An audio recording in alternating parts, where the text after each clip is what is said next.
Morning everyone. कैसे हैं आप सब? आई होप सभी लोग बेहतर होंगे।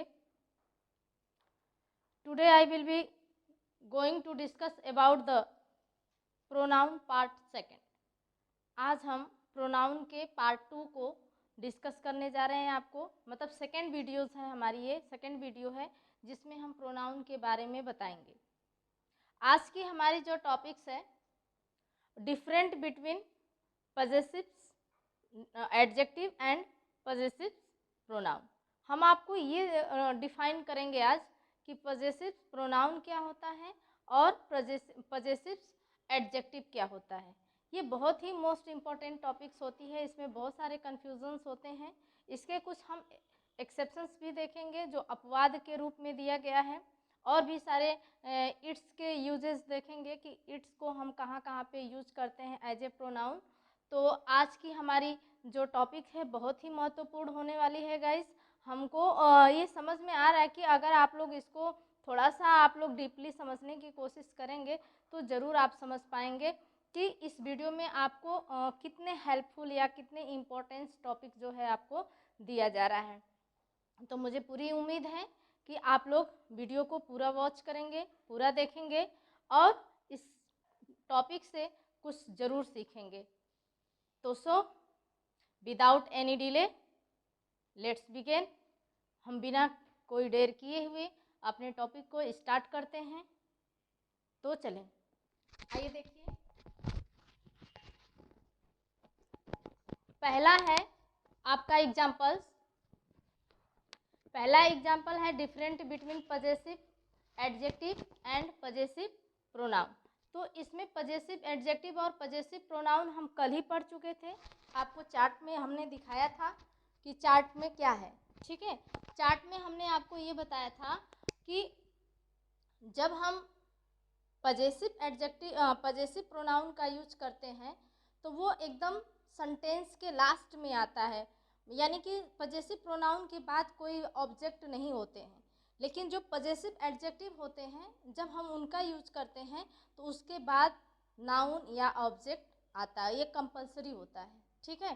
तो आइए देखते हैं कि पजेसिव एडजेक्टिव क्या होता है और पजेसिव प्रोनाउन क्या होता है। देखिए लिखे हैं, पहला ही आपकी हेडिंग है डिफरेंट बिटवीन पजेसिव, ये एडजेक्टिव है, एंड पजेसिव प्रोनाउन। क्या अंतर है पजेसिव एडजेक्टिव में और पजेसिव प्रोनाउन में। देखिए पहला ही एग्जाम्पल में हमने आपको ये बताने की कोशिश की है। जो हमारा पहला एग्जाम्पल है, कह रहे हैं कि दिस इज माई बुक। यह क्या है? यह मेरा, दिस इज माई बुक, यह मेरी किताब है, ठीक है। अब उसी को हम दूसरे सेंस में कह रहे हैं कि दिस बुक इज माई, यह बुक मेरी है। अब आप ये देखिए कि जो ये माई आया है, my word, this is my, इसके बाद ये नाउन आया है, नाउन ऑब्जेक्ट के रूप में आया है। लेकिन दिस बुक इज माइन, ये माइन के बाद कोई ऑब्जेक्ट नहीं आया है, ये आप देख रहे हैं। और दूसरी बात, इसके अलावा एक और चीज आपको ध्यान देना है। अगर ये माई हमने दिया है पॉजिटिव एडजेक्टिव में, तो उसने बताया है कि जो पॉजिटिव एडजेक्टिव है फर्स्ट पर्सन में जब हम इसका यूज करेंगे, पजेसिव एडजेक्टिव के फर्स्ट पर्सन में जब हम जाएंगे तो हम आई के साथ माई का यूज करते हैं, ठीक है। और उसमें ही जब प्रोनाउन में जाएंगे तो माई के साथ हम माइन कर देते हैं, ये कल हम आपको बताए थे। तो यहाँ से आई होप क्लियर हो रहा होगा आपको कि दिस इज माई बुक। अगर हम यहाँ पे एडजेक्टिव के जगह माइन कर देंगे, माई की जगह माइन कर देंगे, तो ये सेंटेंस हमारा रॉन्ग हो जाएगा। और यहाँ पे अगर हम ये कह दें कि दिस बुक इज माई, तो भी ये सेंटेंस गलत हो जाएगा, ठीक है। तो हम कल ही आपको जो है पजेसिव एडजेक्टिव और पजेसिव प्रोनाउन क्या होते हैं, उसके यूजेस क्या होते हैं, चार्ट के माध्यम से हमने बता दिया था। थोड़ा सा एग्जाम्पल उसका रह गया था तो मैं आज उसको क्लियर करने की कोशिश की हूँ। आई होप ये आप लोग देख चुके होंगे। It is clear to all of you. आगे देखिए, अब कुछ और थोड़े से इसके रूल्स क्या कह रहे हैं, यही रूल्स को हम इंग्लिश में कन्वर्ट करके आपको बताने की कोशिश किए हैं। थोड़ा सा देख लीजिए ये रूल क्या कह रहा है, नियम जो है, कह रहे हैं कि possessive adjective always take a noun. जो पजेसिव एडजेक्टिव होते हैं वो हमेशा अपने साथ नाउन को लेते हैं। And possessive adjective always use या take a noun while possessive pronouns never does. जबकि जो पजेसिव प्रोनाउन होते हैं वो कभी अपने साथ नाउन को नहीं लेते हैं। एक बार फिर सुन लीजिए कि जो पजेसिव एडजेक्टिव होते हैं वो हमेशा अपने साथ नाउन को लेते हैं, लेकिन जो पजेसिव प्रोनाउन होते हैं उसके बाद कोई नाउन का यूज नहीं होता है। जैसे एग्जाम्पल में हमने आपको दिखाया है कि दिस इज़ माई बुक, तो माई के बाद बुक क्या है, नाउन है, लेकिन दिस बुक इज़ माइन, और इज़ माइन, माइन के बाद कोई भी नाउन आपको नहीं मिला है। ठीक है, अब आगे देखिए यूज ऑफ इट। इट का यूज हमारे लिए प्रोनाउंस के रूप में बहुत ही कॉम्प्लिकेटेड और बहुत ही इम्पोर्टेंट होता है। कभी हमें ये पता चलता है कि जो यूज ऑफ नाउन है इट का सेंस देता है, कभी नॉन थिंग्स के लिए आता है, मतलब नॉन थिंग्स मतलब जो ह्यूमन बीइंग नहीं हो, जो लिविंग थिंग्स नहीं हो, और कभी कभी लिविंग थिंग्स के लिए भी यूज होता है, कभी कभी नॉन लिविंग थिंग्स के लिए भी यूज होता है। तो हमको यही बेसिकली देखना है कि कब कब जो है नॉन लिविंग थिंग्स के लिए यूज होता है, कब कब लिविंग थिंग्स के लिए यूज होता है, ये हमको क्लियर करना है। ठीक है, तो आइए देखते हैं पहला रूल। फॉर नाउन, फिर non human beings, for non human beings, animal, birds, plants and the flower, geographical object, state it is use for the it's. कह रहे हैं कि इट का जो यूज होता है non human being, non human मतलब जितने नॉन लिविंग थिंग्स आ जाएंगे, टेबल, कुर्सी, चेयर, ये सारे चीज़ें नॉन लिविंग थिंग्स में आ जाएंगे। और एनिमल्स, जितने जानवर हैं, जानवरों के नाम उसमें आ जाएंगे। बर्ड, पक्षियों के नाम आ जाएंगे। प्लांट, पेड़ पौधे, ये तो लिविंग में आते हैं, बट पेड़ पौधे फूलों के नाम के साथ भी इट का प्रयोग करते हैं। जियोग्राफिकल ऑब्जेक्ट कोई होता है उसके साथ भी इट का प्रयोग करते हैं। बेसिकली स्टेट वगैरह के नाम भी आते हैं तो उसके लिए भी हम इट का प्रयोग करते हैं। आइए एग्जाम्पल के लिए देखते हैं। जैसे अगर हम ये करें आई हैव अ कार, ठीक है, आई हैव अ कार, मेरे पास क्या है, एक कार है। इट इज़ ओल्ड, ये कैसी है, पुरानी है। तो ये इट किसके लिए आया है, इस कार के लिए आया है। ठीक, दूसरा है ही सा अ काउ, ही सा a cow, it was big. अभी देखिए हमने क्या देखा, वो कह रहा है कि वह एक काऊ देखा और वो कैसी थी, बड़ी थी। तो ये अगर हम ये कहें कि नॉन ह्यूमन बीइंग मतलब जो नॉन लिविंग थिंग्स है, तो काऊ तो यहाँ लिविंग थिंग्स है और काऊ के लिए ही इट का प्रयोग हो रहा है ये। ठीक है, तो ये उसका अपवाद हो जाएगा। ठीक ना, ये देखिए फिर नेक्स्ट है this is a mango tree. यह क्या है, यह एक मैंगो ट्री है। इट बियर्स जूसी मैंगोज, इसमें जो फल लगे हैं वो रसीले आम के पेड़ हैं। ठीक है, अब ये इट किसके लिए आया, ये इट जो है मैंगो के लिए आया है। दूसरा है my friends live in the USA, मेरा जो दोस्त है यूएसए में रहता है। It a well developed country, अब इट किसके लिए आ गया, ये यूएसए के लिए आ गया। इट डेवलप्ड कंट्री, ये जो यूएसए कंट्री है वो कैसे है, विकसित है, डेवलप्ड है। ठीक, ये तो आपके एग्जाम्पल्स हैं ये रूल के अकॉर्डिंग। इसके कुछ एक्सेप्शंस देखने के लिए आपको मिलेंगे। जो इसके एक्सेप्शंस हैं वो ये देखिए, एक्सेप्शंस मीन्स होता है अपवाद। ठीक है, तो इसके अपवाद क्या है, for pets well do not use it. अब अभी तक आपने ये पढ़ा कि जितने भी एनिमल्स हैं वो आपके किस में आएंगे, इट्स में आएंगे।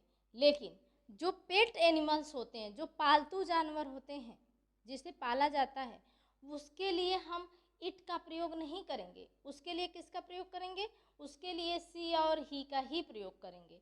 जैसे देखिए for pet we do not use it but use she he. जो पालतू पशु होते हैं, जो जानवर होते हैं, उनके लिए सी और ही का यूज करते हैं। जैसे Mrs Verma has a dog, Mrs Verma के पास एक क्या है, डॉग है। He is husky, he is husky. He किसके लिए आया है? डॉग के लिए। हस्की का मतलब होता है झबरेले बाल वाला, मतलब बाल है, तो ये हस्की वर्ड आ गया। ठीक है, दूसरा देखिए, दियर कैट इज सिक, नहीं, दियर कैट इज सिक मतलब उसकी जो कैट है, बिल्ली है, वो कैसे है? बीमार है। ही नीड्स ट्रीटमेंट, अब ये ही किसके लिए आया? इस बिल्ली के लिए आया, कैट के लिए आया। ही नीड्स ट्रीटमेंट, उसको किसकी आवश्यकता है? ट्रीटमेंट की आवश्यकता है, उपचार की आवश्यकता है। ठीक, अब एक्सेप्शन नंबर 2, इसी का जो है अपवाद नंबर 2 है, ये पहला है, आपको क्लियर हुआ होगा। Use it for child baby, और फिर इसके बाद डेड बॉडीज, बाइसेक्सुअल्स, मतलब ये चीज़ें जो होती हैं इनके लिए जो है हम इट का प्रयोग करते हैं। जैसे देखिए, अगर कोई चाइल्ड वर्ड आ गया, बेबी वर्ड आ गया, तो इसके लिए भी हम इट का ही प्रयोग करेंगे। जैसे कह रहे हैं, a dead body was found there, a dead body was found there, it was 2 days old, एक डेड बॉडी पाई गई वहाँ पे जो 2 दिन पुरानी है। तो अब यहाँ पे जो इट है ये डेड बॉडी के लिए आया है, इसके लिए आया है, डेड बॉडी के लिए आया है, इसके लिए ही और सी का यूज हम नहीं कर सकते हैं। ठीक है, फिर कह रहे हैं द चाइल्ड इज क्राइंग, बच्चा क्या रहा है? रो रहा है। इट इज हंग्री, वो क्या, क्यों रो रहा है? क्योंकि वह भूखा है। अब ये इट किसके लिए आया है? चाइल्ड के लिए आया है। अगर हम ये देखें तो ये नॉन लिविंग थिंग्स के लिए यूज हो रहा है, बट ये क्या है? अपवाद है, इस शब्दों के बीच में भी हम इट का प्रयोग करते हैं। अब उसी के सेंस में देखिए, द बेबी इज क्राइंग, बच्चा रो रहा है। इट इज हंग्री, क्योंकि वह भूखा है। तो यहाँ भी ये इट का प्रयोग किसके लिए हुआ है? बेबी के लिए हुआ है। ठीक, चलिए अब अगले रूल को हम देखते हैं। अब हमारा अगला रूल है, we use it as an introductory subject time distance, मतलब हम इट का यूज जो इंट्रोडक्टरी सब्जेक्ट्स होते हैं, जैसे मेजरमेंट हुआ, टाइम हुआ, डिस्टेंस हुआ, जब हम इसको बताने की अपने सेंटेंस में बताते हैं तो इसको इट के यूज करके ही हम बताते हैं। जैसे अगर हम ये कहें कि 4:30 बज चुका है, तो 4:30 के लिए इसमें देखिए सब्जेक्ट अगर आप ढूंढते रहेंगे तो ढूंढ नहीं सब्जेक्ट मिलेगा। ऐसे जितने भी सेंटेंस हैं जिसमें सब्जेक्ट नहीं मिलता है, डायरेक्ट वर्ब आता है, ऑब्जेक्ट आता है, उसके लिए हम इट का ही प्रयोग करें। जैसे करें आज बारिश हो रही है, तो बारिश हो रही है मतलब टुडे, अगर आज कहेंगे तो मिल जाएगा। बारिश हो रही है, अगर बारिश हो रही है तो इसमें बारिश हो रही है सब्जेक्ट क्या है? सब्जेक्ट नहीं है, इसलिए इट का प्रयोग होता है इट इज रेनिंग। ठीक है, हमने कहा कि 4:30 बज रहे हैं, तो 4:30 बज रहे हैं, इसमें सब्जेक्ट क्या है? आपको सब्जेक्ट ढूंढने लगेंगे तो नहीं मिलेगा, तो हमें सब्जेक्ट बनाने के लिए ऑलरेडी इट का प्रयोग कर लेते हैं। जैसे कह रहे हैं इट इज 4:30, 4:30 बज चुके हैं, 4:30 बज रहे हैं, तो इट इज 4:30। बारिश हो रही है, इट इज रेनिंग। ठीक, जहां भी ऐसे सेंटेंस आए जिसमें सब्जेक्ट नहीं होते हैं वहां पे हम इट का प्रयोग कर लेते हैं सब्जेक्ट बनाने के लिए। कहें इट इज 2 किलोमीटर अवे, वह 2 किलोमीटर मतलब 2 किलोमीटर दूर है, रास्ते की बात हो रही है या किसी भी चीज की, कि 2 किलोमीटर दूर है, इट इज 2 किलोमीटर अवे। ठीक है,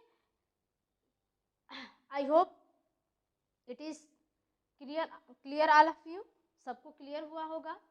थर्ड आप देख लीजिए, थर्ड फार्मूला ये लास्ट है इट के यूज में, टू एम्फेसिस द सब्जेक्ट, मतलब सब्जेक्ट पे दबाव डालने के लिए।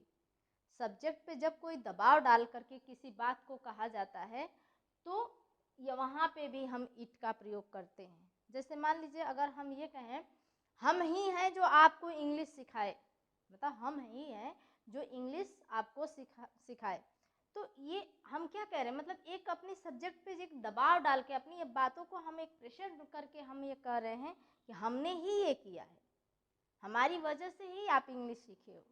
ऐसे सेंटेंस में अगर आता है तो वहाँ पे जो है इट का प्रयोग होता है। जैसे देखिए it was I who taught you English, ये मैं ही हूँ जो तुमको इंग्लिश सिखाई। ठीक। Next, it is who care for you, वो मैं हूँ जो तुम्हारी क्या करती हूँ, देखभाल करती हूँ, ध्यान देती हूँ। एक मैं ही हूँ जो तुम्हारी क्या करती हूँ, देखभाल करती हूँ। तो ऐसे भी सेंटेंस जहाँ पे आएंगे, जहाँ पे सब्जेक्ट पे जोर दे करके कोई बात को कहा जाएगा, तो वहाँ पर भी जो है आपको इट का प्रयोग किया जाएगा। I hope it is clear all of you. मुझे उम्मीद है कि सभी लोगों को मेरा ये टॉपिक समझ में आई होगी। आप लोग ज़रूर अपने कमेंट्स के माध्यम से हमें बताएंगे, और हमारी पिछली वीडियो को अगर आप प्रोनाउन को स्टार्टिंग से पढ़ेंगे तो आपको बहुत कुछ ग्रामर में सीखने के लिए मिलेगा। आप एक बार वीडियो को पूरा वॉच करें, ध्यान से पढ़ करके उसमें देखें कि कितने अच्छे कंटेंट्स आपको प्रोवाइड किया गया है जो आज तक अभी नहीं आप पढ़े होंगे। मुझे पूरा विश्वास है कि अगर आप पूरी वीडियो शुरू से वॉच करेंगे तो आपको बहुत कुछ ग्रामर में सीखने के लिए मिलेगा। इतने जो इट्स के आपके यूजेस बताए गए हैं, शायद ही आप इतने बुक्स में आप पढ़ पाए होंगे। कई बुकों के कलेक्शन से मैंने इसको निकाला है, इसके बाद मैंने आपके सामने रखा है, और ये बहुत ही आपके लिए इम्पोर्टेंस है। जो हम आपको इसके मेरिट और डीमेरिट दोनों बताते चल रहे हैं। जैसे मान लीजिए इसके रूल क्या हैं, तो उसके जो एक्सेप्शंस हैं, अपवाद भी हम आपको बता रहे हैं। बुक्स में केवल रूल्स ही दिए, अपवाद नहीं दिए हैं, लेकिन हम दोनों क्लियर करते चल रहे हैं ताकि आपके बेसिक से स्टैंडर्ड ग्रामर में जाते जाते आपकी कहीं कोई कमी न रह जाए, आपको कहीं कोई पॉइंट न छूटे जो आप उसको क्लियर ना कर पाएँ। मेरे प्यारे बच्चों, एक बार फिर आप लोगों को बहुत बहुत धन्यवाद। मेरे तरफ से बहुत सारे थैंक यू कि आप लोग मेरी वीडियो को देख रहे हैं, वॉच कर रहे हैं, लेकिन कमेंट्स भी करें, लाइक भी करें, और हमारी वीडियो को शेयर भी करें। Thank you all.